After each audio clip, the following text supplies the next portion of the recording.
Hello, good evening, and welcome back to another live episode of Sportscast. We are joined in the studio by myself, Hussein, and my co-presenters today, Haroon and Hussam. Before we discuss today's agenda, I would like to make the same announcement as usual, and that is we want as much engagement as possible from our community across the country, particularly in Luton. So if you do want to discuss sports with us today and have a live discussion, do call in on 01582 481822. You can also message us on WhatsApp on 07779481822. As per usual, we are also live on Facebook and YouTube, so we will be reading your comments and be engaging with you throughout the show. So without further ado, ladies and gentlemen, today we will be discussing a few things. We'll be discussing the Premier League, Aston Villa form, absolutely on fire at the moment. We'll also be talking about some very talked about fights that happened over the past few days, and that is the Jake Paul versus Anthony Joshua fight and also the Andrew Tate fight as well. So to get the ball rolling, I would like to open the floor to my co-presenters today, Haroon and Hussam. Assalamu alaikum. Nice to be back on the show. Got a lot to talk about, man. I think today's going to be good. Yeah, it's going to be a good laugh. Hussam, how you doing? Assalamu alaikum. Yeah, I'm doing good, alhamdulillah. Yeah, today is stacked, I'd say. Yeah, very stacked today. We've got a lot to talk about. Let's get straight into it. Yeah? Let's start with Jake Paul's fight because obviously they fought first. Did you watch it? Yeah, I watched the whole thing. Did you watch it, Hassan? Yeah, I've watched it, yeah. Put my alarm on to get off. Do you know what it is? Normally, I don't watch YouTubers fighting because I don't take it seriously. But the fact that he went in against a two-time heavyweight champion of the world, I was like, I have to see this, man. I have to see it. Because something was telling me this is not going to be rigged. I think it's real. So I was like, let me see it. Because if it is, I don't know about that. I thought it wasn't rigged. Okay, then. For me, if I thought this was all just for drama, then I think Jake Paul would have pulled out. But the fact that it actually ended up happening, I thought, you know what, this is going to happen, and it's probably going to only last one round. So let me just quickly watch it. So let's discuss the winner, which was Jake Paul. He won the fight, bro. I don't care what anyone says. He won the night. He's a YouTuber who started from Disney Channel and Vine. Mm-hmm. And he forced his way. We've never seen this before. He forced his way into boxing stardom, and he headlined against Anthony Joshua, a two-time world champion, right, on his own promotion. Yeah. And he came out second, which means he was the A side, and he got £92 million, which was come on. We will be speaking about who the real winner is of the fight, but before that, we do have a live caller today. So can I ask who is on the other end of the line? Assalamu alaikum. My name is Ibrahim. I'm from Yorkshire. Assalamu Ibrahim. How are you doing? You okay? Welcome, sir. I'm good, yeah. I just wanted to ask, obviously I already heard that you guys are talking about Jake Paul, but I just wanted to ask what you guys thought of Andrew Tate's performance, and do you think he lived up to the hype, or were you guys disappointed? This was definitely on today's agenda. So you know what? Let's actually go in that. We'll come back to Jake Paul. We'll come back to Jake Paul. We'll speak about. Well, first, before we answer, sorry to interrupt, Ibrahim. What's your take on Tate versus Dimo? Were you surprised? Were you shocked? Were you expecting this? Honestly, not really. I wasn't shocked because I didn't know what to expect from Andrew Tate. He's not a boxer, but I was surprised that he was getting dismantled by someone who realistically isn't really that good technically. I'll be honest, I just found it hilarious. Oh my God. I couldn't stop laughing. Yeah, it was the funniest fight. I didn't watch it live, but all I saw was people on Twitter saying, this is the guy who he's fighting, and they showed a previous fight of his where the guy who he was fighting was literally had his eyes closed, head rocked back, and he was just throwing punches in midair. And I was like, this is hilarious. What was on my feed was that guy who dances and looks like Andrew Tate. Like, this is the guy who turned up today. He's turned into bottom G. Bottom G. So Ibrahim, what was your thought? Was it embarrassing? Is it damaging for his reputation? I think it definitely is, because he has this reputation where he's regarded as like a tough person or someone who's very masculine, but he got absolutely destroyed in there. So I can't believe he literally got outboxed. Oh my God. Destroyed, these youngsters nowadays use the word aura a lot, And this is not part of my vocabulary, just to put it out there. But I know what it is. And they talk about aura and how you gain aura and lose aura. Has somebody ever lost more aura in one night? No, he lost Honestly, aura. I don't think so. During the fight, I was messaging all the group chats I was in. I was like, he's actually getting outclassed by Dimo. It's not even... I know he's going to say cardio because he's put a video out today saying that he was tired, right? Oh, wow, big shock. smoke 40 cigars a day and drink Red Bulls all day, and you will have bad cardio. Who's surprised? But he was like, he was tired and he can't figure out why. I mean, we all know why, but it wasn't even that. Like, I know he was tired, but Demore was absolutely outdoing him. Like, he was doing the thing that Mayweather does, where you know how in boxing holding and hitting is not allowed, but what Mayweather would do, he'd switch up. He'd do hit and hold. So he'd hit you, and after he lands a punch, he would shove his elbow in or his forearm into your face, put pressure on, and he'd put you off balance and then hit you with a few combos. Demore just kept doing that, and Tate could not outdo him. Tate got uppercutted loads of times. If you get uppercutted in boxing, there's something wrong. That your defense is like an uppercut is a knockout punch, and those don't come often. He got uppercutted a few times per round.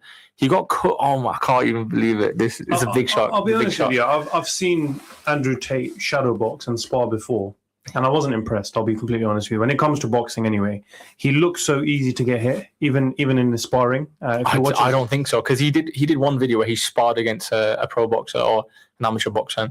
And he slipped every single punch. Not to mention, it wasn't that long ago. Slipping is one thing, but that's just how quick your reaction is. He's known to have a good defense, and I don't know about that. From what I've seen, I'll be honest with you. Fair enough. I've not been impressed by his sparring. He looks very easy to get hit. But you got to remember, he was a kickboxer, and this is going back more than 10 years ago. So maybe he was good at leg kicks, and he can punch. But I think let's Ibrahim. Are you a boxer? Is he still on the line? Yeah, I'm a boxer. Yeah. So go on. Would you say Andrew Tate has, would you say he has better defensive skills than Chase Demore, or is his defense good?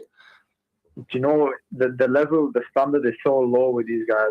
I don't know, because Chase is not even good at all. I love it. I'll be honest, who is this Chase guy? I don't even know who he is. This Chase Demore guy. Who is he? Does anyone know his background? Just random. I don't think he's a boxer. Ibrahim, do you care to give us a bit of an explanation for us guys that don't know who Chase is? From what I've seen, he started off as an influencer. He's had about 9 fights on Misfits. He lost his first 4 fights, like very embarrassing ways. Oh wow! But because of his size and power, he's climbed the ranks and he's been knocking guys out. But he's not good. He's not a good technical boxer. He looks terrible. From what I've seen on Instagram, people talking about this is the guy Andrew Tate is fighting. Honestly, I feel like going in the ring after seeing him. Oh yeah, it was embarrassing. Like I said, I think really, really bad for his image, and I think looking back now in hindsight, he probably wouldn't have wanted to take this fight. He had a lot to risk. I mean, what did he have to gain other than his boxing career? But the internet is not going to let him live this down, are they? Look, it wasn't that long ago when he set up a sparring session in Dubai. He got like 100 of his fans, all like, competitive males, and he sparred every single one of them back to back, and he did a really good display. And then also he had some sparring footage where he was dodging shots, he's doing really well, landing combos. Before the fight, I was just like, yeah, he's gonna knock him out in 2. I mean, to knock a heavyweight out is not easy, but bloody hell, I was so shocked. I'm gonna get away from the fight here for a second, right? And I'm just gonna talk about role models here, because I feel like, this is my honest opinion, I'm just gonna be absolutely raw here now, yeah. And I feel like in this day and age, people look up to people for the wrong reasons. They just see this bravado, this image online. You get these keyboard warriors now.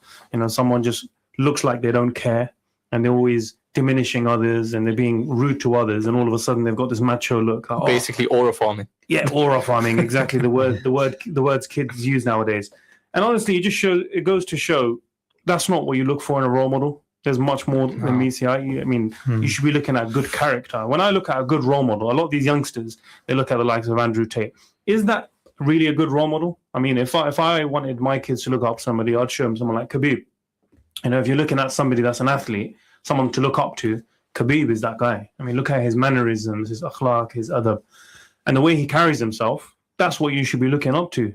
Yeah. So for those that are looking up to Andrew Tate, I'm not to say that he's the worst person in the world, but there's definitely better individuals to look up to when it comes to character. I completely agree with what you're saying. The thing with him is he has all the materialistic stuff, and he's 6 foot something, whatever. He's got a good physique and he's a fighter. So naturally, to most men, he's going to be somewhat of a role model. But you are right. There are things that weigh a lot more than those things, which is character. Yeah, I mean, what does it mean to be a man? A good man, we as Muslims, we believe a good Muslim is a good man. Yeah, not someone that abuses others, that looks down upon others, makes fun of others, constantly drinking and smoking. That's pretty much how he gained his popularity, which was just rage baiting, like giving horrendous takes. Yeah. Very unsensitive topics. But I hope something like this puts it into perspective and it makes people think about who they look at as role models. And again, that's not to say that everything Andrew Tate does is bad. I mean, there's certain things out there. He's got some opinions that a lot of people agree with. He's quite Luton born and bred. Let's not forget. He's one of our own. Yeah, he's a polarizing figure. But when it comes to role models, I really want to push the message out there. It's my opinion, really, that when you look at a role model, you should be looking at characteristics and the way that you treat others. You have to have humility, you have to have confidence, but you shouldn't have arrogance. There's that fine line. These are the sort of traits that you should be looking up to as a role model. That's my opinion here. What do you think, Ibrahim?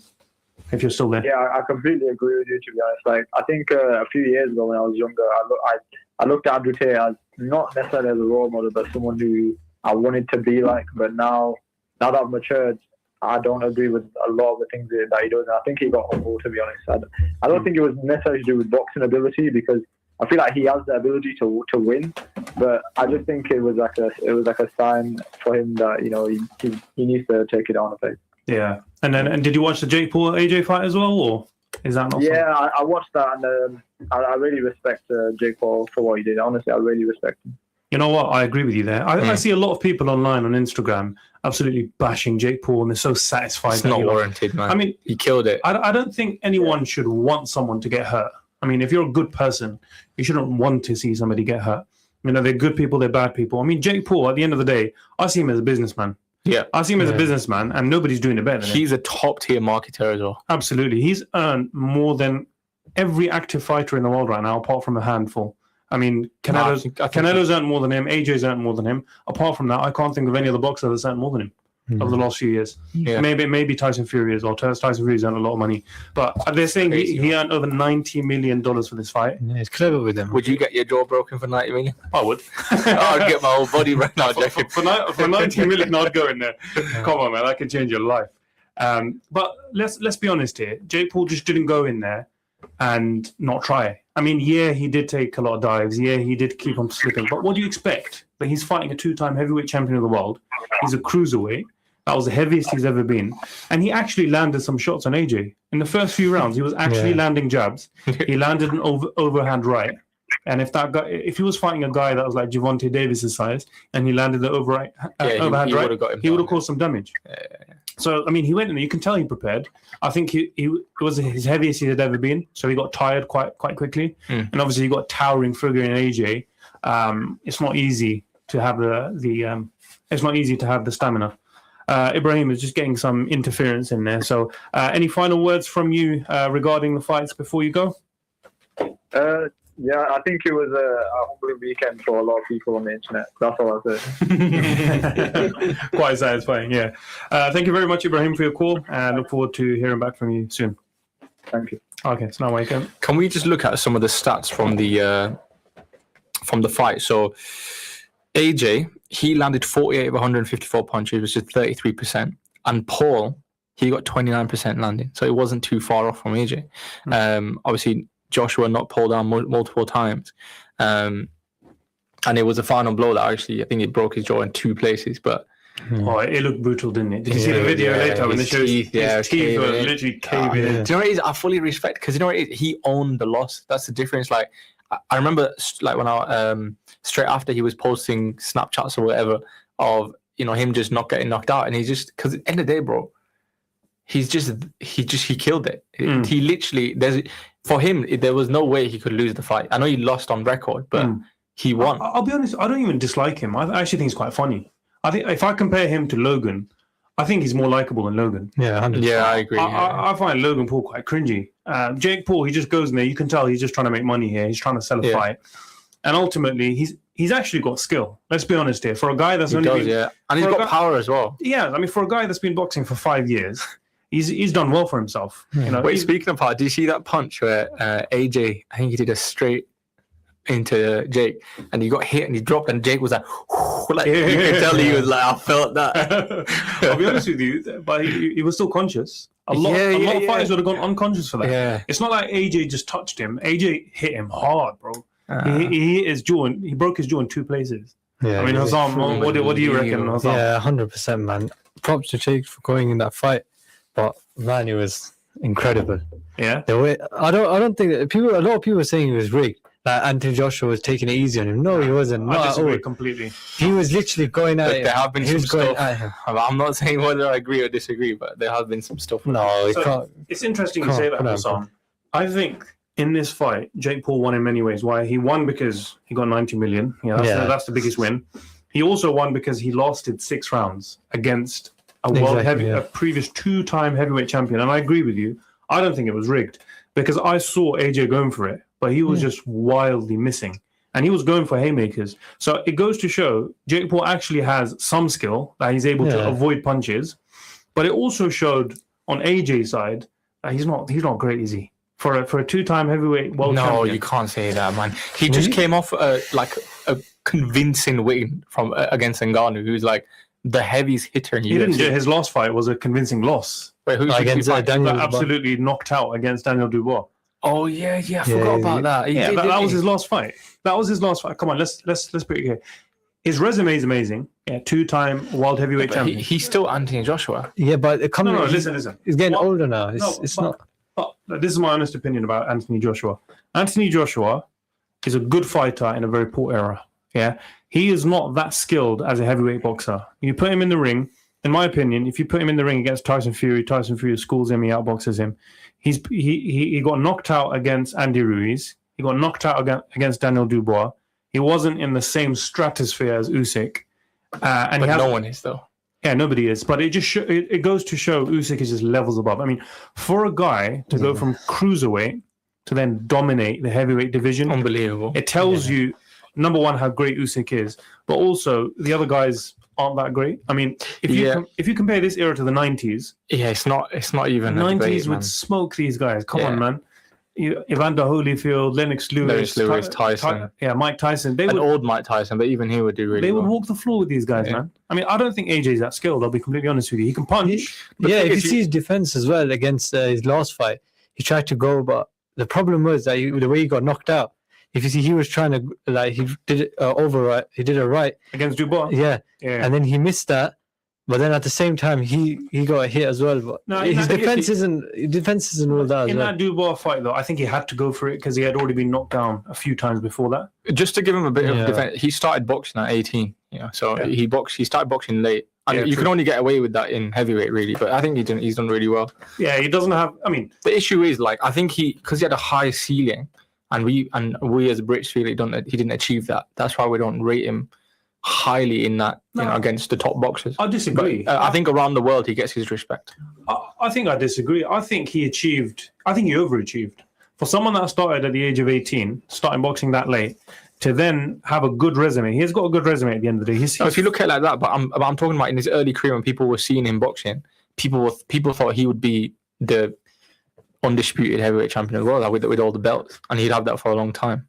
I don't know. I'll be honest with you. I think his first loss against Ruiz, I think that shifted him mentally. Because after that, he did have a few episodes in the ring after he lost. Do you remember that? Yeah, again, Usyk as well. He started saying some weird stuff. And he gave us good content there.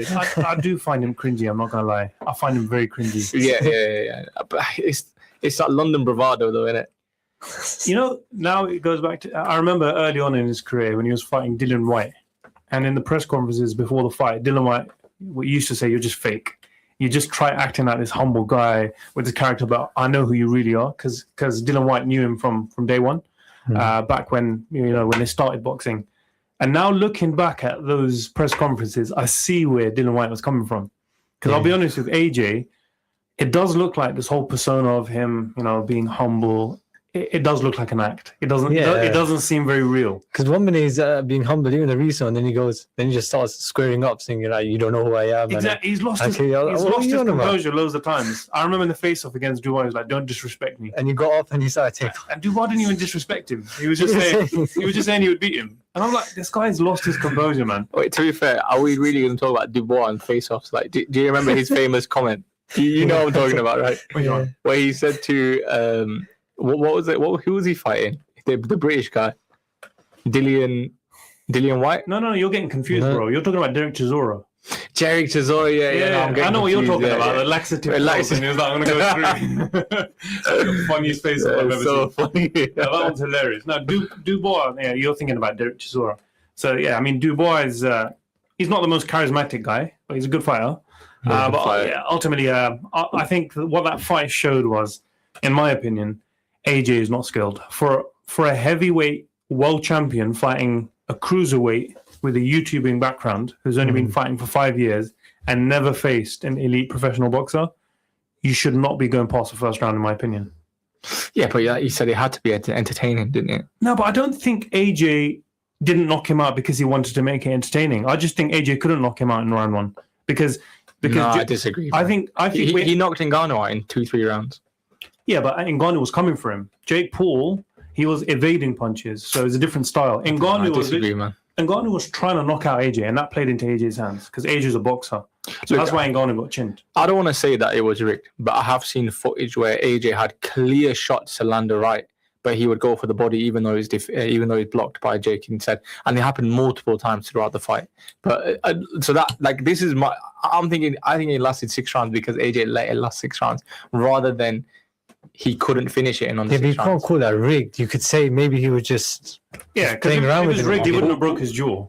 I mean, if it's rigged, that means exactly. He wouldn't break his jaw if it's rigged. Exactly. Okay. You're saying it from that way. No, fair enough. Yeah. I don't think it's rigged. Rigged in a way you could say if he's playing around with him. That the first round he was just like, let me just feel this. I think what you're trying to say is AJ didn't go 100%. He took it a bit easy. Yeah. That's your opinion. That's fair. Whatever though, it's entertainment at the end of the day. I don't think he took it easy. My honest thoughts were... He didn't go full out. You can't say he went full out. He didn't go full out. It wasn't like, okay, that's it, I need to knock this guy straight away. But that is AJ though, because if you look at all of his knockouts, he doesn't just walk the ring, walk straight to the guy and try and knock him out. He takes his time. He takes 1 or 2 rounds. He's become, early on in his career, he was like 1 round, 2 rounds. He was a devastator. After he got knocked out by Andy Ruiz, he started to become a lot more methodical. Can you remember the rematch against Ruiz? He didn't knock him out. He was very safe. Against Joseph Parker, very safe. He started to become a very safe fighter. So he takes his time and then he goes for the knockout. So I think that's just become him now. Just an interesting hypothetical. So who do you think would win between Tate and Jake Paul? Jake Paul. Jake Paul was smoking. Jake Paul killed him, man. Against that Chase guy. So are we saying Chase Tomorrow versus Jake Paul or Anthony Joshua next? Nah, come on. I think we've got to give Jake Paul his credit. Yeah. For all non-elite professional boxers, Jake Paul is the best. If you put every influencer in one category, I think it'd be a good fight though, Tate versus Jake Paul. Nah, because it wouldn't be good. Jake Paul. But Tate's heavier and taller. I think Jake Paul will knock him out in 1 round. He'll gas I don't off. think he'd knock him out. I think he'd knock him out. I think he will because if you see even the fight against Andrew Tate versus TKO Chase, or full knockout cold. I think he can knock him out. But no, I don't know if full knockout cold, but he would probably TKO him. He can. I mean, to be honest, I don't care. Because look how Andrew Tate was. He was gassed out. He was gassed out.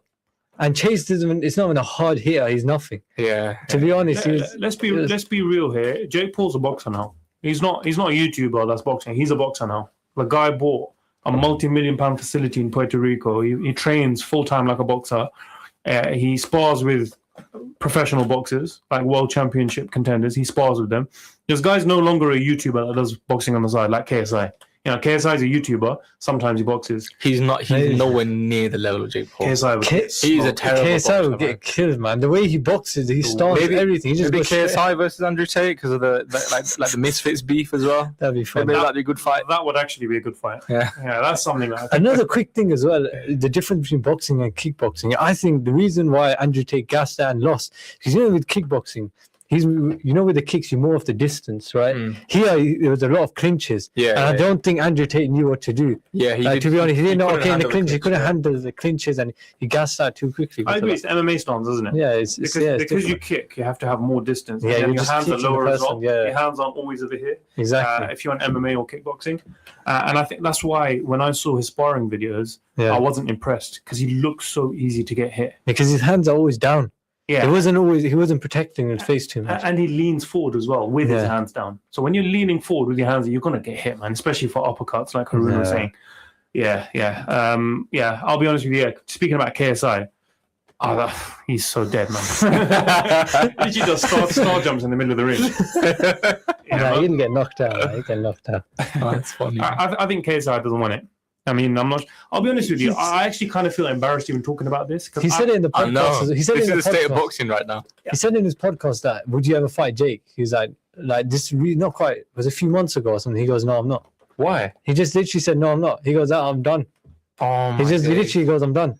He's not fighting boxing. I don't. After he's seen against Jake Paul and Anthony Joshua, You know what? Jake Paul beat him. For me, this is enough talk about influence of boxing. The only guy I would actually talk about a little bit is Jake Paul, because I give him credit. Yeah. He works hard, he trains hard, and he's actually got some good knockout. By the way, I think they're setting up a Joshua versus Tyson Fury now in Saudi.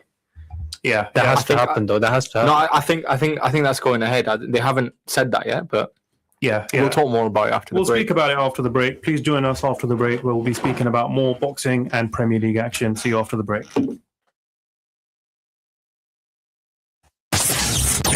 This program will continue after the break. Continue listening to Inspire FM. Inspire FM. Inspire 105.1 FM.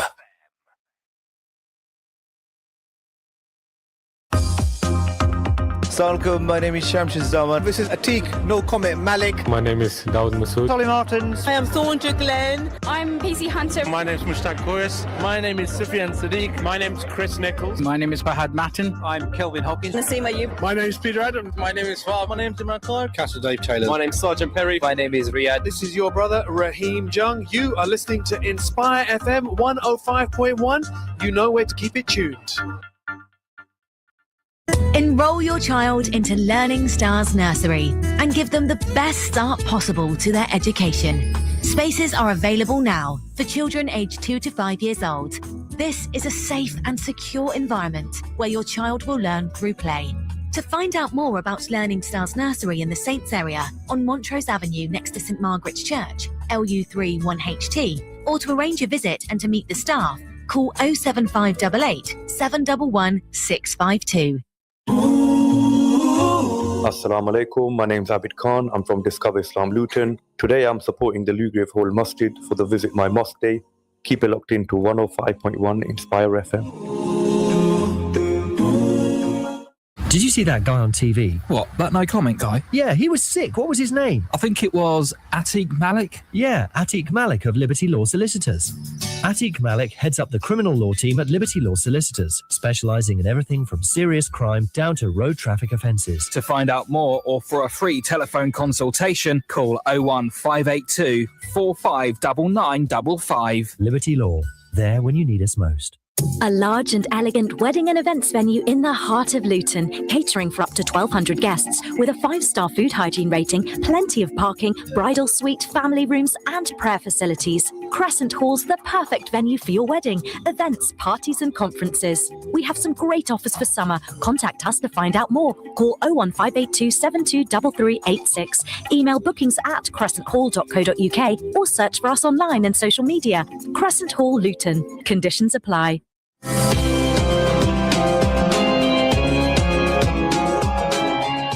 We're taught that when you leave the house, you say, Bismillahi, tawakkaltu ala Allah. In the name of Allah, I lay my trust in Allah.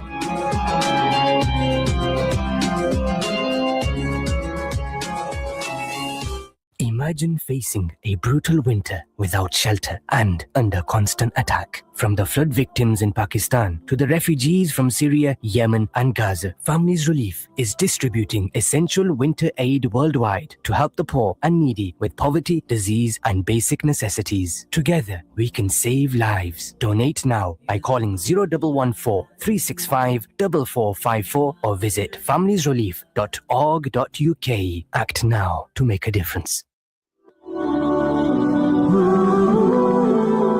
इतदाल, Hurriyat और हक की आवाज़ हमेशा गालिब रही है और यही आवाज़ हमेशा गालिब रहेगी। आइए और सुनिए हक की आवाज़। मैं हूँ इमाम हाफिज इजाज़ अमन, सुनाऊंगा आपको प्रोग्राम आवाज़ हक में हक की आवाज़, हर सोमवार 11 बजे से 12 बजे तक, only on Inspire FM 105.1.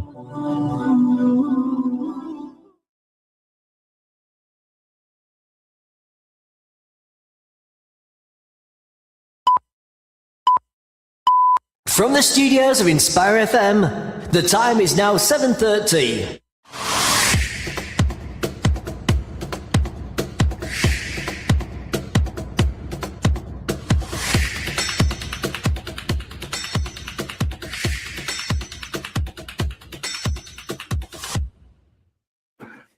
Hello and welcome back to the second half of Sportscast. We are live in the studio today. Before the break, we were speaking a bit about an embarrassment to boxing in some way, but we were giving some airtime to Andrew Tate and Jake Paul and their losses and what our thoughts were about it. Now in the second half, we'll speak about Premier League action and also a little bit more about boxing.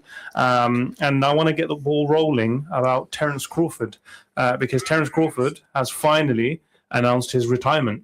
One of the greatest to ever do it. Inna lillahi wa inna ilayhi raji'un for his boxing career.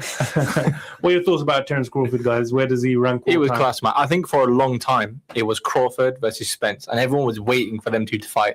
And obviously Spence had his. I think he fought Spence, right? He did, Crawford, yeah, I completely forgot. He absolutely dominated. He dominated him, and then obviously he moved on to Canelo. And as you were just saying. So yeah, I'll mention my take in a second. Just before I do want to say to the audience, as usual, we do want to hear more from you. We want to see engagement. So if you do want to call in on 1582481822.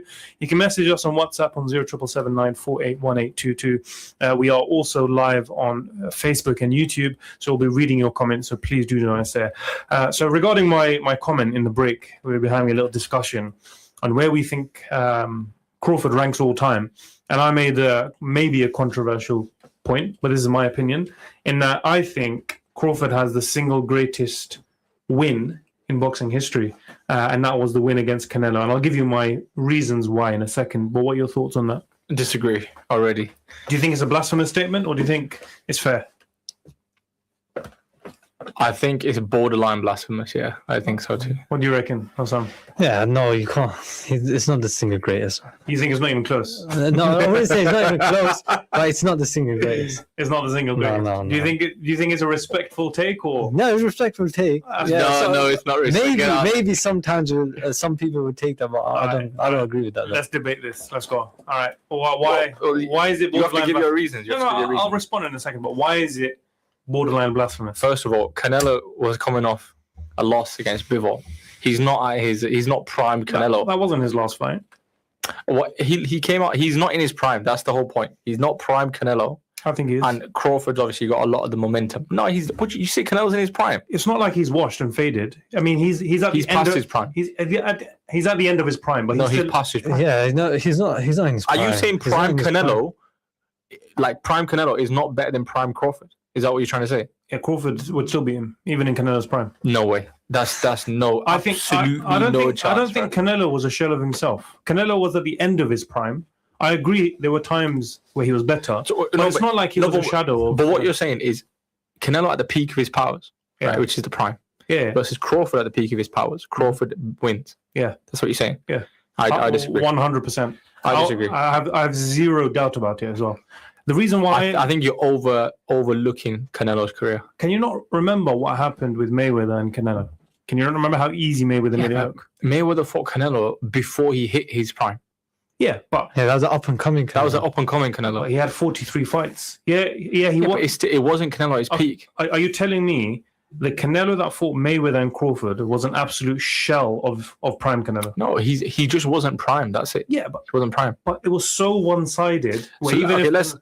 Let's look, because you mentioned off air that one of the reasons was Canelo is 3 weight classes above him, and Crawford won. Mm-hmm. Just because I had to brush up my knowledge again. But Pacquiao did the exact same thing, but it was more weight classes against De La Hoya, and De La Hoya is obviously he was the guy back in the day. There's context here. So that's not true. So I'm not saying. Wait, it is true. No. What I'll explain what I mean by it's not true. Pacquiao has won the most world titles at the most weight classes, for sure. That's why, in my opinion, pound for pound, Pacquiao is in with a shout as the greatest pound for pound fighter of all time. That's not taken away from Pacquiao. But what Pacquiao did is he grew with age, and he went through the weight classes and fought at those weight classes throughout his age. So he started off at flyweight, then he ended up going through the weights, bantamweight, and then the light welterweight, and then welterweight. He even won a He even won a world title at light middleweight as well. Or I know he fought at light middleweight. But the point is, his weight was increasing throughout the years. So he was accustomed to that weight. And he beat fighters at that weight. But when it comes to Crawford was fighting his whole career, especially the latter end of his career, at welterweight.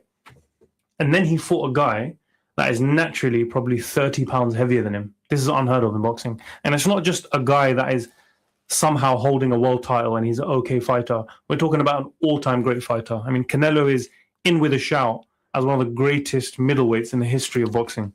So he fought a guy 3 weight classes above him when he didn't have fights in between. So it's not like Crawford fought at middleweight for a number of years and then he fought at super middleweight. No, this is a guy who was just 1 year ago fighting at welterweight, and then he's fighting a guy at super middleweight who is a natural super middleweight and one of the greatest of all time, and he beat him convincingly. That's why, in my opinion, it's the single greatest win ever. Cool, that's fine. No one's ever done it. But you're wrong about Pacquiao, because he started his way at 112 pounds. But did you not understand the distinction? I understand. But Pacquiao, he jumped up 4 weight classes to fight De La Hoya, and it wasn't his later career. He fought him at 29. But it's not like he done it in a 1 year span. He slowly grew with age. So he got bigger muscle. He got bigger. No, but he was 29.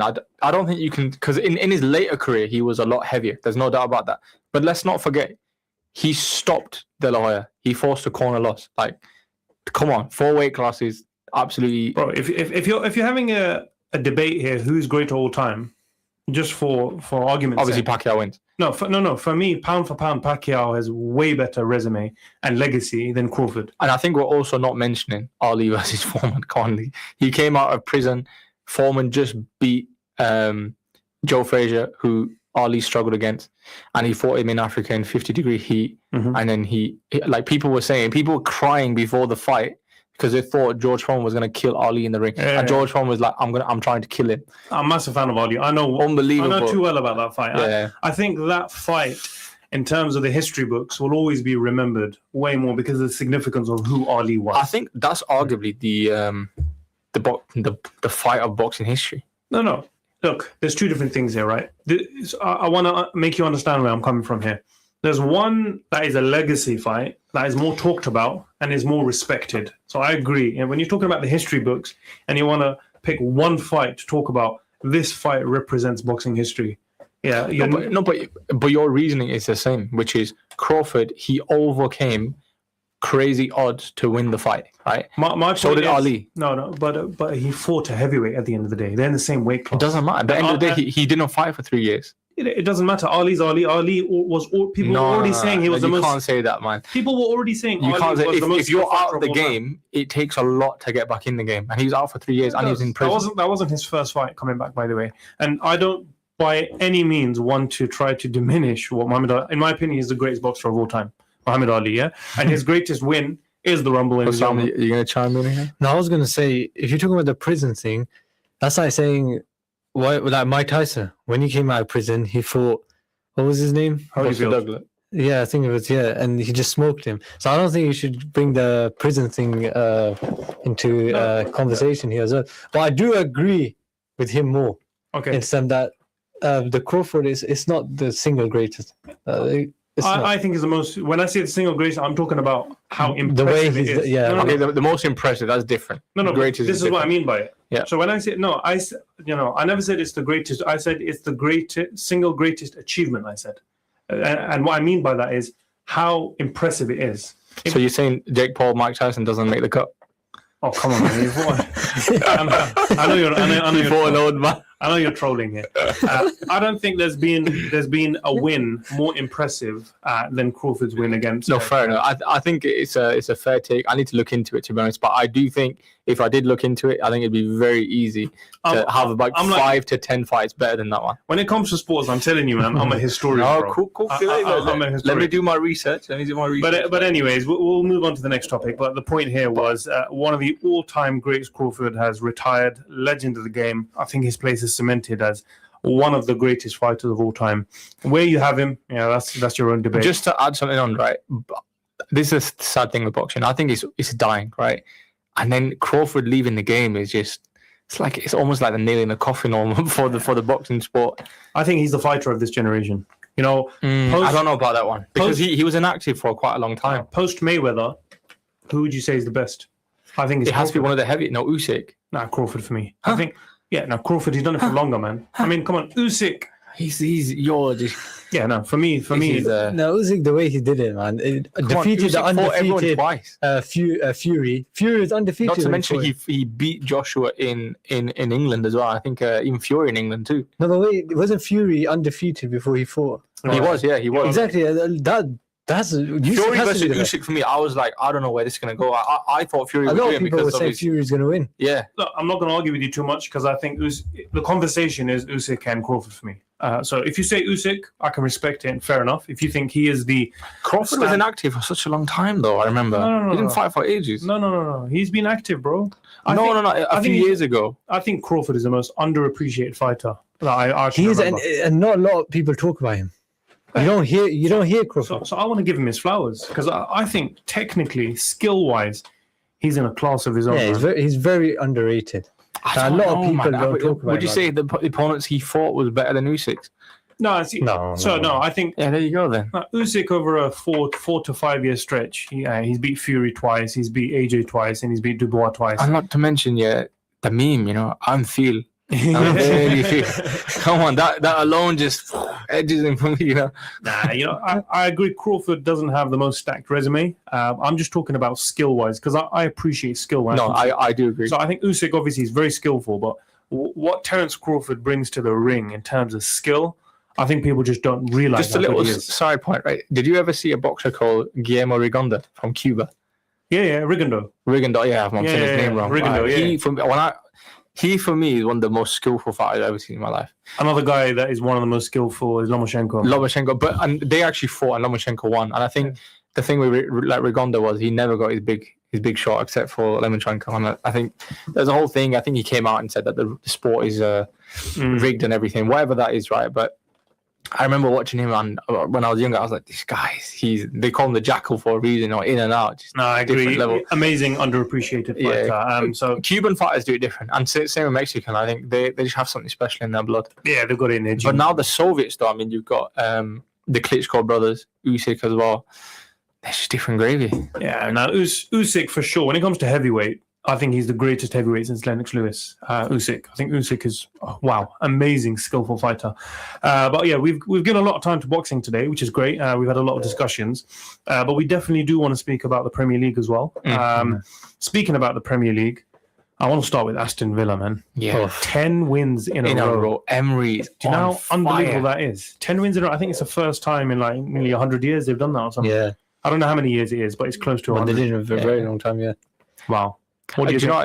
I've been watching them because my cousin he lives like on the same street as a stadium, so he messages me all the time, and I actually watch them because you got to like talk about it with him and everything. And they play really good, man. Rodgers is different. Like I don't know what's going on with him. He's turned up his level massively.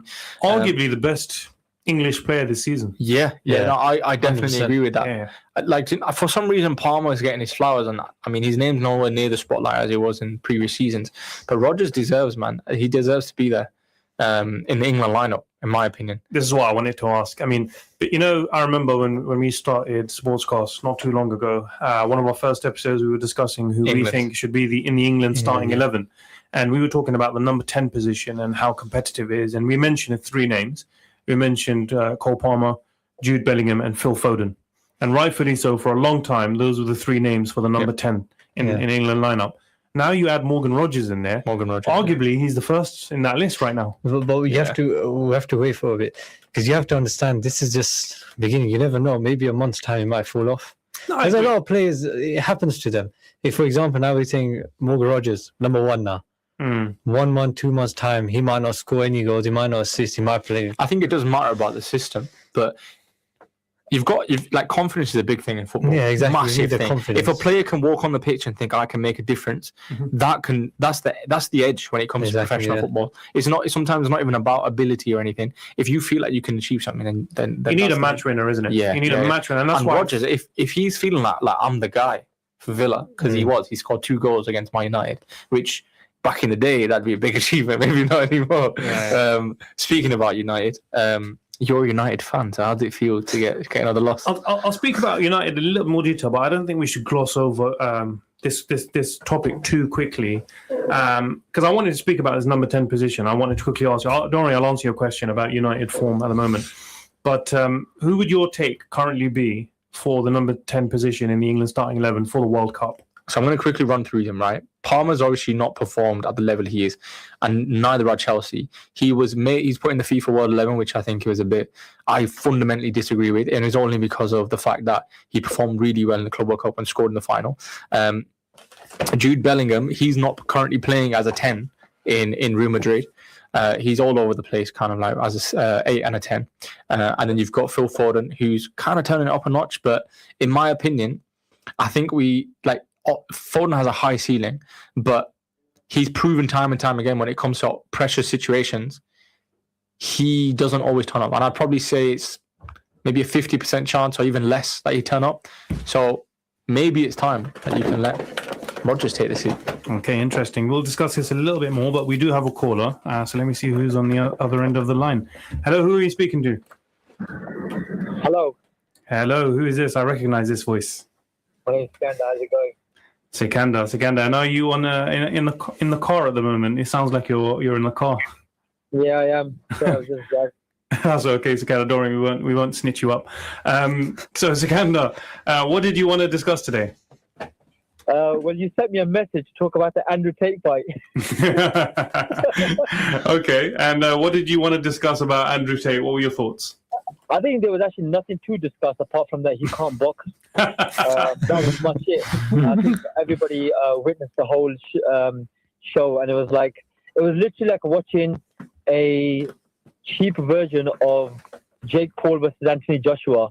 It was just literally like a replica of the same fight. It was just like a cheaper version, I think from what we can pick up from the fight was that as soon as the fight was over, Andrew Tate on the mic straight away went into an excuse, started complaining about, his health. He started complaining about his age. He's been out of the game. But I'm thinking, you were aware that you were fighting tonight, right? You were aware that you had time to prep for this fight. Did you think you just walked into the arena? I was like, what's going on here? They just threw me in a fight. Yeah. I think that from this fight, you realize that so many people out there now will look at Andrew Tate as a piece of meat. They will want to bite out of it now because this whole persona that he's put up there online, acting all tough, etc. And he's always been pushing that mentality, about being winners, and he's always hated losers. And then he ends it by saying, it's okay to lose now. I don't think, it's not okay not to try. Yeah.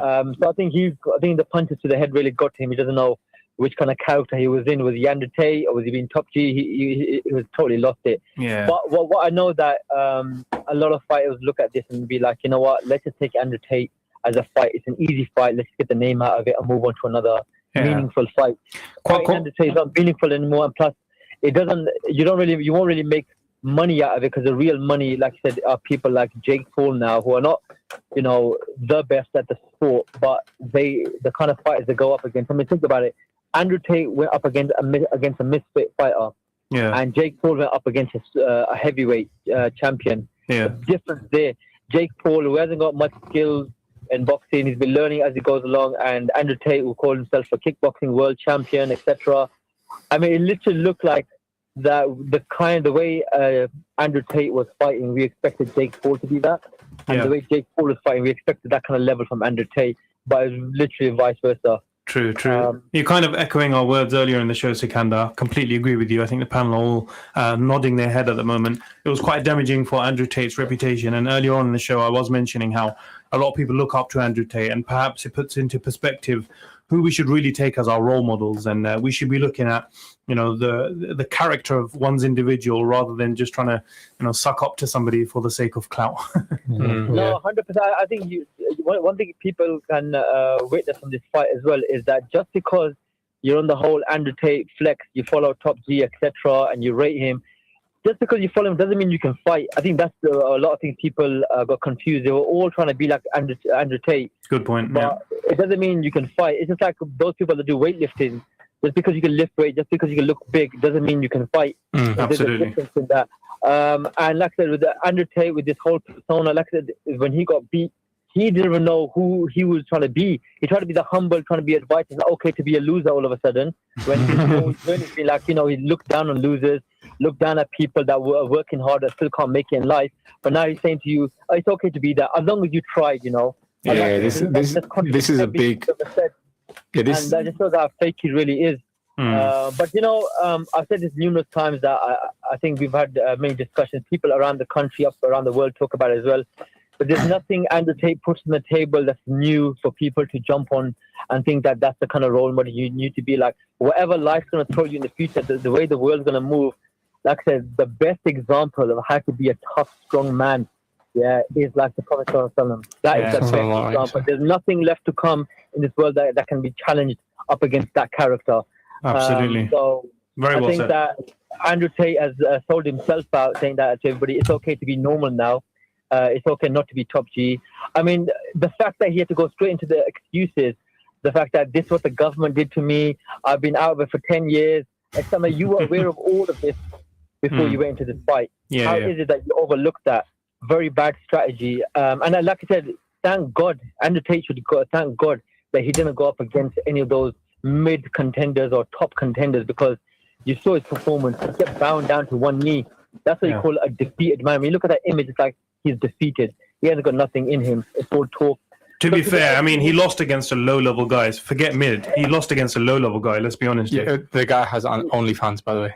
The guy who lost to we has shouldn't even be OnlyFans. saying that word.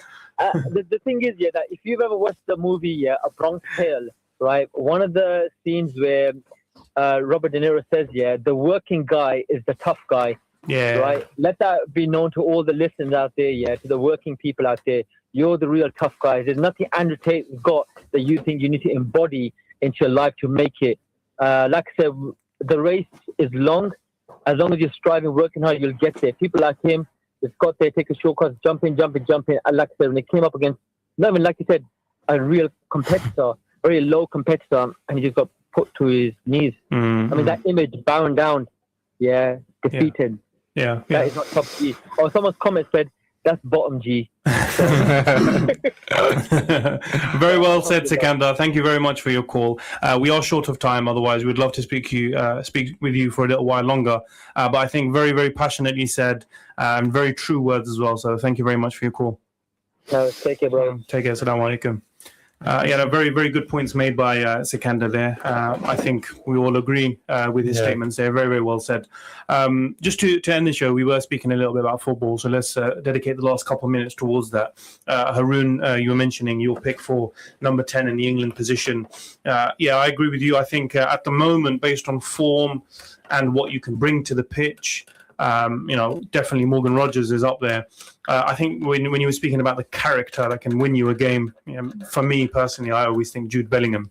He's a match winner. He done it in the last tournament. That's what I was going to say. So, I mean, by the end of the season, I think maybe, potentially choose Jude Bellingham, but there's another name on the list now in Morgan Rogers, and you have to take him seriously. And I think it's a good problem to have at the end of the day. Yeah. So to answer your question, Haroon, you asked me about Man United. We only got a couple minutes left. I'll be honest with you.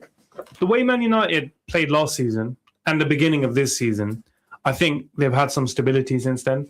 So I'm not going to complain too much about United form. At the end of the day, they never lost against someone in the relegation zone. They lost against a team that's won 9 in a row. They beat Arsenal as well. And also, I'll be honest with you, United actually played well in my opinion in that game. I disagree. I think I disagree. No, I don't. If you watch the game for full 90 minutes, if you watch it, I did watch the game. No, I disagree. Okay, I mean the commentators were saying Man United played better, and a lot of people was that, and I felt the same way. Who was commenting? Gary Neville. No. I don't know who the main commentator was. Yeah, there's another commentator. I forgot what his name was. The punditry online afterwards. Bruno Amorim as well. And if you see the defender, the second half, Villa were not even out of second gear. And United only scored, let's remember, because Villa made a mistake. If they didn't make a mistake, they would have had a clean sheet. No, but in the first half, Man United were controlling the ball. Yeah, they were bossing. Ball possession was amazing. Man United played very well. I don't think it was a poor performance. I think at the end of the day, the scoreline is Bruno. What do you think about was Bruno? a big thing. Yeah, losing Bruno getting injured, and also there's talk of Mainu potentially leaving in January. Mainu, I mean, I'll be honest. I think for him, he should leave because he's too good a player. And the World Cup as well. He's too good a player and he needs game time. As a United fan, it hurts me to say that he should leave because I think he's so good. But if he's not playing... I don't know what it is. Like Amram just doesn't like Manu, and then Slot just doesn't like Chiesa. Even though they both play really well when they're on the pitch. We've got a minute left. I mean, Chiesa, I understand because you've got so much talent going forward. Anyway. Get out of here, man. Salah's gone, Isak's injured, Gakpo's injured. Now's the time to play Chiesa. But he's not going to play. He's not like him. It's either him or Rio, the 16-year-old, right? And personally, you got to play Chiesa. Chiesa's got the most...